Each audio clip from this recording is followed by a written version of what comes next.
연구가 되겠습니다.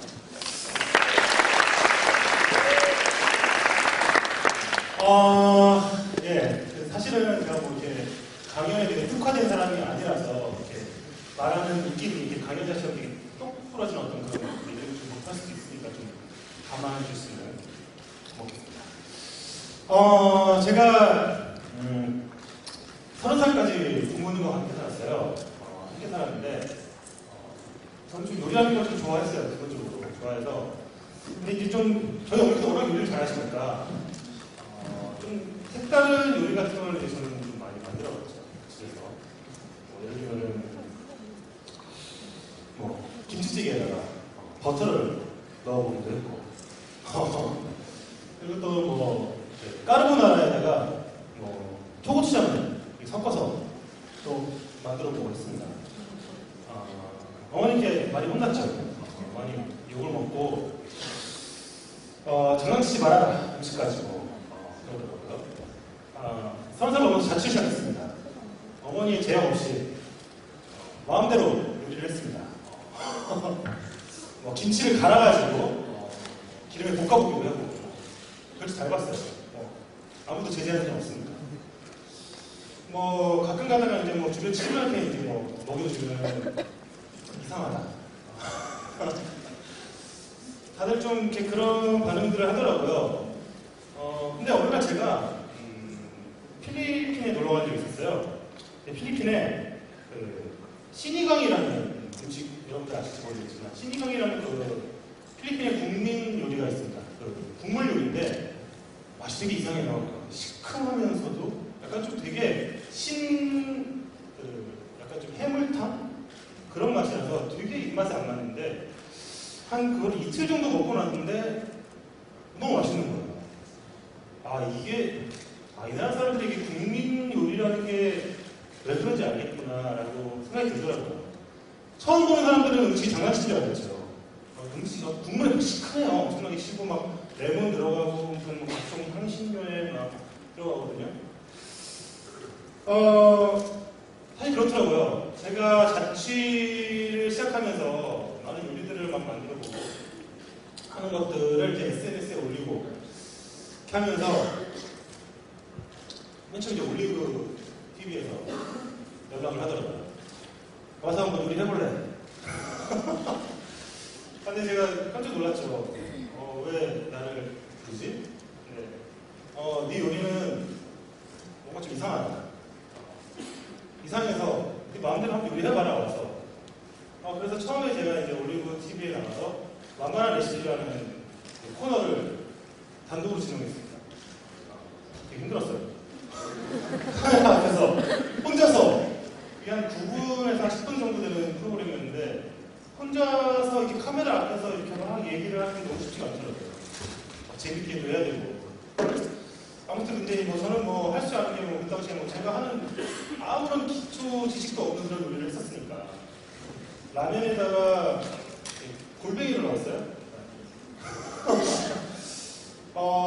골뱅이 크림 라면이라고 검색하면 나옵니다.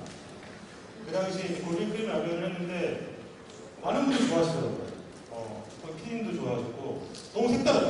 마치 에스카르고 스파게티 프랑스 스파게티랑 비슷한 맛이 난다.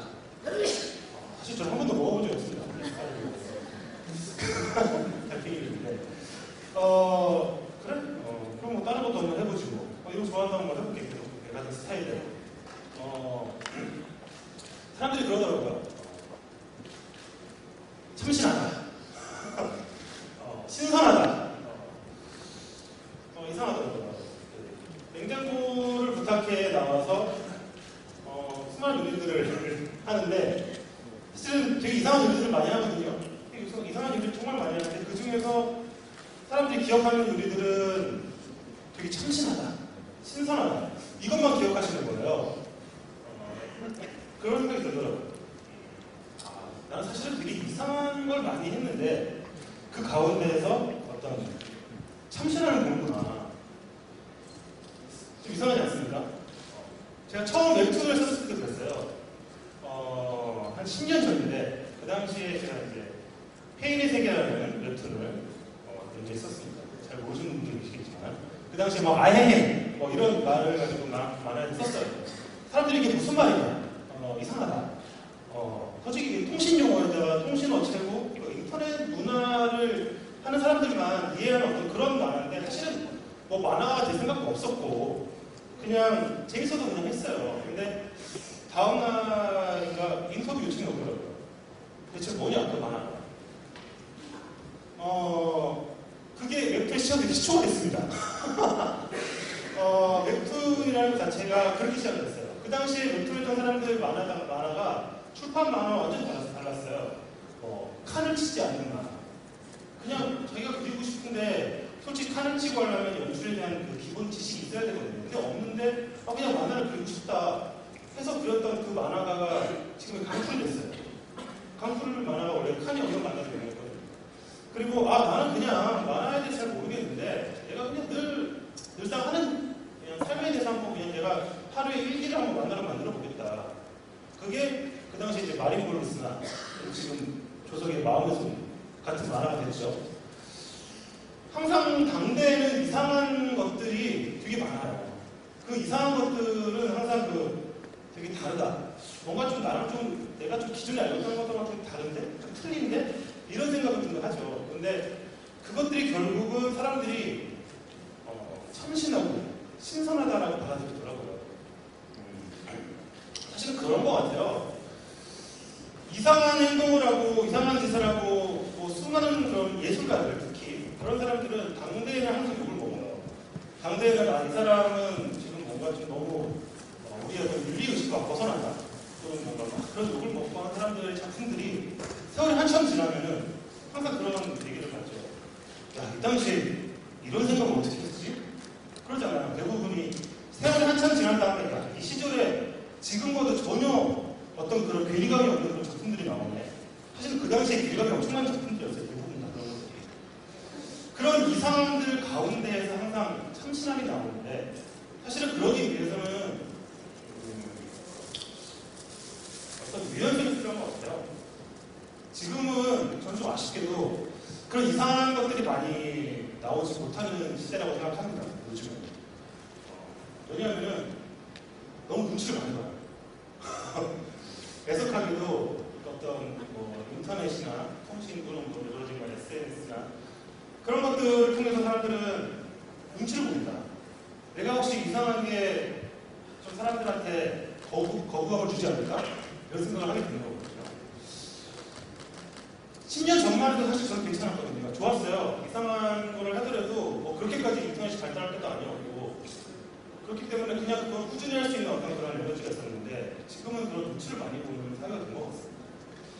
저는 항상 생각해요. 그런 수많은 이상한 것들 가운데에서 어떤 참신함이 항상 나오게 되고 그런 것들이 결국은 어떤 우리의 패러다임을 바꿀 수 있다 생각을 하거든요. 사실은 오늘 제가 하는 이야기는 이게 전부입니다. 긴 이야기를 해봤자 사실은 제가 주저주저한 얘기밖에 없고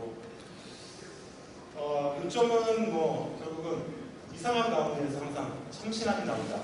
이상함에 대해서 유연한 사고를 갖자 이겁니다. 이상 오늘 강의를 마치도록 하겠습니다. 감사합니다.